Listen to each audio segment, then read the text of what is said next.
బండి సంజయ్ గారు కానీ ఏమైనా మాట్లాడినరా?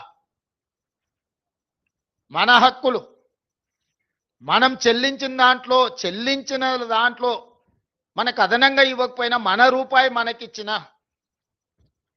మనకి ఎన్నో నిధులు రావాలి, వివక్షతోని మనకు అన్యాయం చేస్తుంటే అది దాచిపెట్టి అది మూసిపెట్టి కేంద్రం నుంచి వస్తాదులను పిలిపించి తెలంగాణకేదో దయా దాక్షిణ్యము దాన ధర్మాలు చేస్తున్నట్టుగా, తెలంగాణ ప్రజల ఆత్మ గౌరవాన్ని కించపరిచేటట్టుగా, తెలంగాణ ప్రజల యొక్క ఆత్మ గౌరవాన్ని ఢిల్లీలో మోడీ గారి దగ్గర తాకట్టు పెట్టినట్టుగా మీరు మాట్లాడడము మీ స్థాయికి మీ హోదాకి తెలంగాణ ప్రజలు మీకు ఇచ్చిన గౌరవానికి న్యాయమా?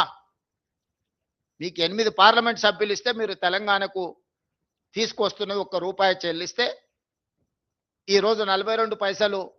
దీంట్లో ఇక్కడ కూడా నెల్లూరు పెద్దారెడ్డి రికమెండేషన్లు అవసరం లేదు. ప్లానింగ్ కమిషన్ క్యాలిక్యులేషన్స్ ప్రకారం ఇతర రాజ్యాంగబద్ధంగా కల్పించిన హక్కు ప్రకారము ఒక ప్రాతిపదికన లెక్కలేసి డెవల్యూషన్ ఆటోమేటిక్గా రాష్ట్రాలకు పంపిస్తారు. దీంట్లో ఎవ్వరేం చేసేది లేదు. ఆటో మోడ్ ఆటోమేటిక్గా నీకు రావాల్సింది వస్తుంది. దీంట్లో ఎవరి ప్రయత్నం కానీ ఎవరి ఆలోచన కానీ దాన్ని ఏదైనా పెంచాలంటే ప్రయత్నం చేయాలి కానీ ఈ ఆటో మోడ్లో డెవల్యూషన్ ప్రకారం మనకు రావాల్సింది మనకు వస్తుంది. ఇందులో ఎవరు చేసింది లేదు, ఎవరు తెచ్చింది లేదు. మరి కేంద్ర ప్రభుత్వం నుంచి ఎట్లా తెచ్చుకోవాలని మీరు అడగవచ్చు. ఎస్, ఇన్కమ్ ట్యాక్స్ కానీ క్యాపిటల్ గెయిన్స్ కానీ ఇతర రూపాలలో కేంద్ర ప్రభుత్వమే డైరెక్ట్గా పన్నులు వసూలు చేస్తుంది దేశం మొత్తం.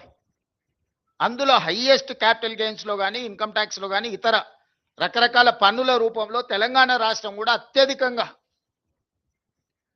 డెవలప్డ్ స్టేట్స్ అయిన దక్షిణాది రాష్ట్రాలే ఈ దేశంలో అత్యధికంగా పన్నులు చెల్లిస్తున్నారు. అది కేరళ, తమిళనాడు, తెలంగాణ, ఆంధ్రప్రదేశ్, కర్ణాటకనే దాదాపుగా ఈ దేశంలో వసూలు చేసే పన్నుల్లో 40% పైగా కేవలం ఈ 4 రాష్ట్రాల నుంచే ఈరోజు మనం చెల్లిస్తున్నాము.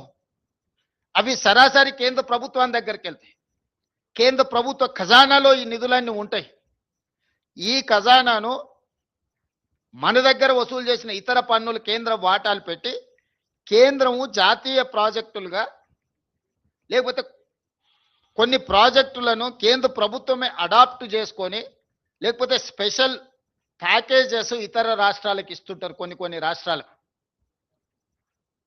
అట్లా మీరు బీహార్కి ఇచ్చిండ్రు, లేకపోతే గుజరాత్కు తరలించకపోయారు ప్రాజెక్టులు, బుల్లెట్ ట్రైన్లు, లేకపోతే ఇతర విమానాశ్రయాలు, రకరకాల అభివృద్ధి కార్యక్రమాలు అన్నిటిని ఇతర రాష్ట్రాలకే తీసుకెళ్ళిండ్రు. మెట్రో రైలు కానీ ఇతర ఏ ప్రాజెక్టులు చూసుకున్నా కేంద్ర ప్రభుత్వము తన యొక్క విచక్షణ అధికారాన్ని ఉపయోగించి మంజూరు చేసే ప్రాజెక్టు ఏదైనా తెలంగాణకి ఇచ్చిందా?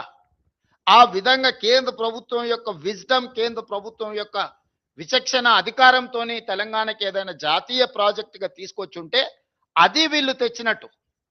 పాలమూరు రంగారెడ్డి ఎత్తిపోతల జాతీయ ప్రాజెక్టు చేసి ఉంటే వీళ్ళు తెచ్చినట్టు. మూసీ నదికి 10,000 20,000 కోట్ల రూపాయలు అదనంగా కేంద్ర ప్రభుత్వం నుంచి గ్రాంట్ తీసుకొస్తే తెచ్చినట్టు. హైదరాబాద్ మెట్రో విస్తరణకు కేంద్ర ప్రభుత్వమే ప్రాయోజిత కార్యక్రమంగా నిధులు ఇస్తే వచ్చినట్టు.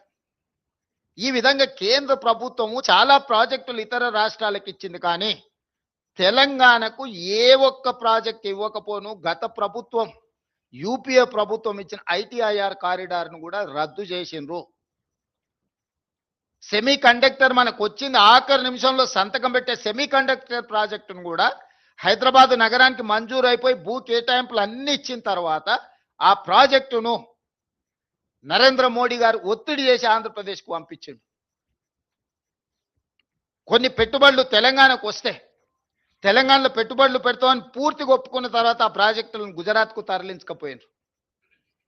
ఎక్కడైతే కేంద్ర ప్రభుత్వం తన విచక్షణ అధికారాన్ని ఉపయోగించి రాష్ట్రాలకు చేయాల్సిన పనులు, రైల్వే లైన్లు కానీ, నేషనల్ హైవేస్ కానీ, మెట్రో విస్తరణ కానీ, మూసీ నది లాంటి కీలకమైన ప్రాజెక్టులు కానీ, సాగునీటి ప్రాజెక్టుల్లో జాతీయ ప్రాజెక్టులు కానీ ఏ ఒక్కటి కూడా తెలంగాణ రాష్ట్రానికి ఇవ్వలేదు.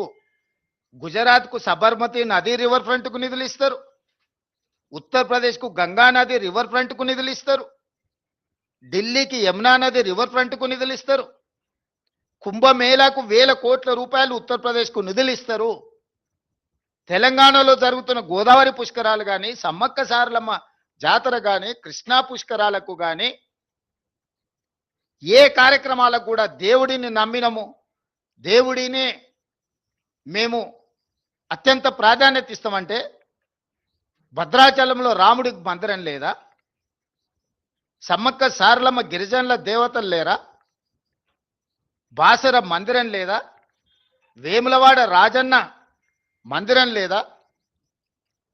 వీటికి ఏమైనా ప్రత్యేకంగా కిషన్ రెడ్డి గారు, బండి సంజయ్ గారు, మీరు ప్రాతినిధ్యం వహిస్తున్న ప్రాంతాలలో ఒక్క రూపాయి అయినా కేంద్రం నుంచి నరేంద్ర మోడీ గారు ఒక ప్రత్యేకమైన ప్యాకేజ్ మనకి ఇచ్చిండు, ఈ 12 సంవత్సరాలలో ఈ నిధులు తెచ్చినామని ఏదైనా చెప్పగలరా?